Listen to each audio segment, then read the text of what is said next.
Hello મિત્રો, જય શ્રી કૃષ્ણ. અને આજની સવાર પડી ગઈ છે અને આજનું વેધર પણ કંઈક આવું છે.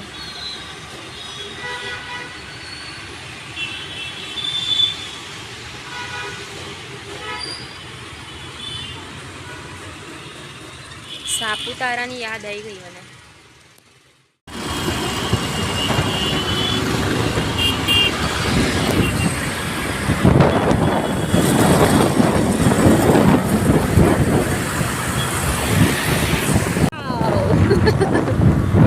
તો અમે લોકો જઈ રહ્યા છીએ લાંબામાં. મેં તો એવું જ કીધું કે ખાલી આંટો મારવાનો છે, તો સીધા લાંબા અમે સરસ. તો લાંબામાં આવી ગયા છીએ મસ્ત રિઝલ્ટમાં. મને ખબર જ નથી કે અમારે લાંબા આ તો કોને સંભળાય. અમે સરસ સરસ, થેન્ક યુ.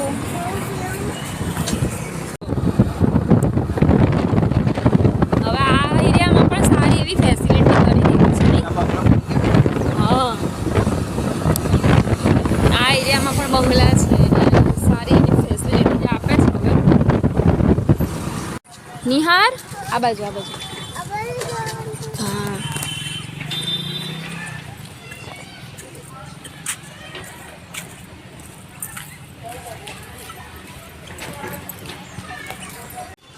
નિહાર ગરમી નીકળી હોય ને શરીર ઉપર, આ એટલે એ શું કરવાનું ત્યાં જઈને? પાણી ભરી મંદિરમાં આપી દેવાનું, ઠંડક કહેવાય. અચ્છા, ઠંડક માટે આ આપવાના. આ આપવાના? હા, આ આપી દેવાનું મંદિરમાં મહારાજની પૂજારી. ઓકે. અને આ માથું અહીંયા દુખ કરે છે, ગળું લેવાનું. શું લેવાનું? ગળું ગળું ગળું આવો. આ તો મગજનું માથું, મગજનું માથું. હા હા હા, ઓકે ઓકે. આવું કરે ને? હા હા એ બોલી ચાલો. એટલે મારે ઓકે.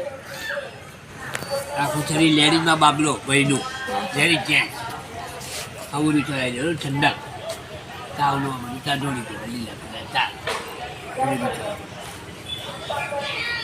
લીલા પીળા તાળ છે.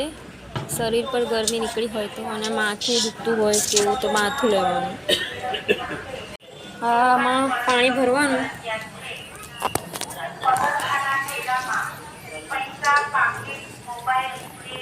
આવું પાણી ભરીને આમાં પૂજારીને આપવાનું, એટલે શરીર પર જે ગરમી હોય ને એ બધી હટી જાય એમ.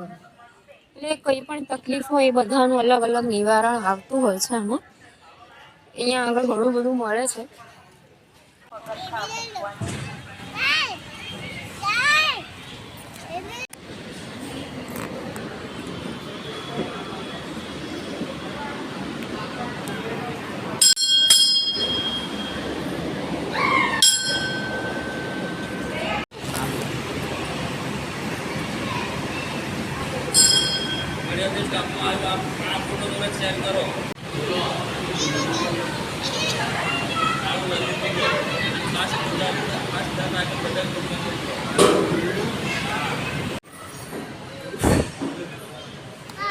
જતા દિવસોમાં છે ને આ બધું બીજો ભીડભાડ વાળું જ થઈ જવાનું.